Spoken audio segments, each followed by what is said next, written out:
పిత పుత్ర పవిత్ర ఆత్మ నామమున ఆమె. క్రీస్తునాథుని యందు ప్రియమైన సహోదరి సహోదరులారా, మిమ్మల్ని అందరినీ కూడా ఈరోజు ధ్యానాంశమునకు ప్రేమపూర్వకముగా ఆహ్వానిస్తూ ఉన్నాను. మత్తయి శుభవార్త 7వ అధ్యాయము 1వ వచనము నుండి 5వ వచనం వరకు. పరులను గూర్చి మీరు తీర్పు చేయకుడు, అప్పుడు మిమ్ము గూర్చి అట్లే తీర్పు చేయబడదు. ఎందుకనా మీరు పరులను గూర్చి తీర్పు చేసినట్లే మీకు తీర్పు చెప్పబడును. మీరు ఏ కొలతతో కొలిచెదరో ఆ కొలతతోనే మీకును కొలవబడును.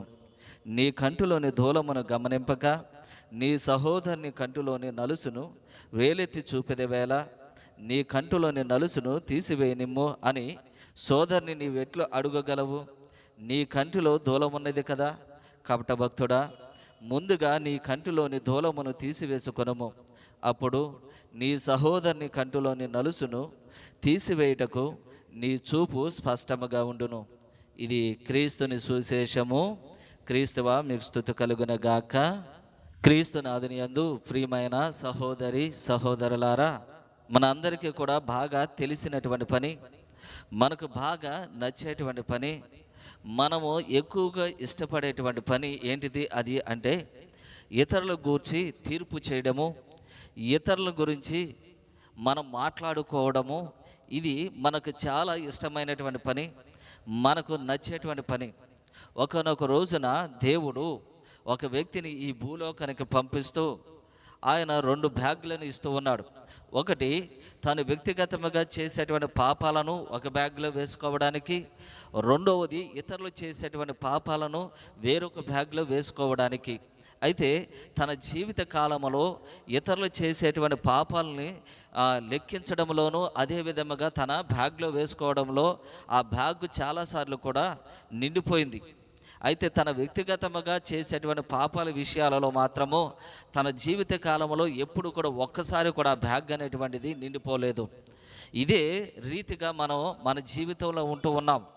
మన వ్యక్తిగత జీవితంలో కూడా మనం జీవిస్తూ ఉన్నాం. ఏంటి అంటే మన తప్పిదముల దగ్గరకు వచ్చేసరికి మనము ఒక గుడ్డివానిలాగా ప్రవర్తిస్తున్నాం. అదే పొరుగువాని యొక్క తప్పిదముల దగ్గరకు వచ్చేసినట్లయితే గనక మనం 3వ కాలు మీద అతని మీదకి మనము వెళుతూ ఉన్నాము.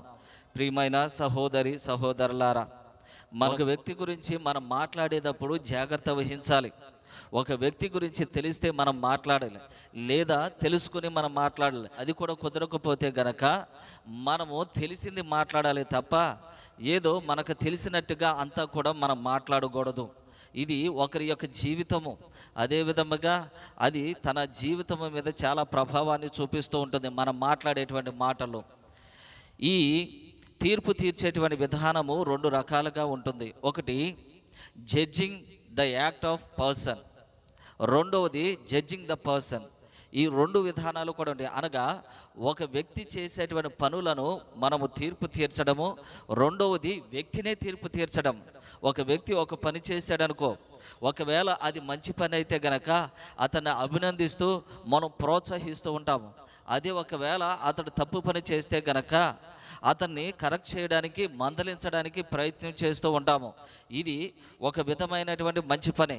కానీ దానిని ఆసరాగా తీసుకుని ఆ వ్యక్తిని కించపరిచేటువంటి విధముగా మాట్లాడేటువంటి వాళ్ళు చాలామందినే ఉంటూ ఉంటారు.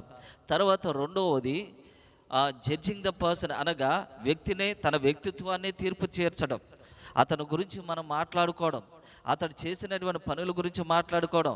ఒకవేళ ఏంటంటే అతను చేయనటువంటి పనుల గురించి కూడా ఇతరుల దగ్గర మనం మాట్లాడడం, అనగా అతని మీద ఉన్నవి లేని కూడా వేరే వాళ్ళ దగ్గర చెప్పి అతని పేరుని, అతని జీవితాన్ని మనం నాశనం చేయడం. ఇది చాలా ప్రమాదమైనటువంటిది. కాబట్టి ఈ రీతిగా మనం తీర్పు తీర్చేటువంటి విధముగా మనం ఉండకూడదు. మనం ఎప్పుడైతే మనం ఇతరుల యొక్క నాశనాన్ని కోరుకుంటూ మనం మాట్లాడుతూ ఉంటామో అదే విధముగా మనం చేసినటువంటి పనులే మన నాశనానికి కారణమవుతూ ఉంటాయి. కాబట్టి దేవుడు చెప్తున్నటువంటి మాట, నువ్వు ఏ కొలతతో కొలిచేదవో అదే కొలతతో నీకు కొలవబడుతూ ఉంటుంది. ఇతరుల వైపు 1 వేలు చూపించినప్పుడు మన వైపు 4 వేళ్ళు మన వైపు చూపిస్తూ ఉంటాయి. కాబట్టి మనం ఇతరుల గురించి మాట్లాడేటప్పుడు జాగ్రత్త వహించాలి. అదే దేవుడు కోరుకునేటువంటిది. పిత పుత్ర పవిత్ర ఆత్మ నామమున ఆమె. ఎవరైతే ఈ యూట్యూబ్ ఛానల్ ద్వారా దేవుని యొక్క వాక్యాన్ని ఆలకిస్తూ ఉన్నారో దేవుడు వారిని వారి కుటుంబాన్ని ఎల్లప్పుడూ కూడా దీవించునుగాక. ఆమేన్.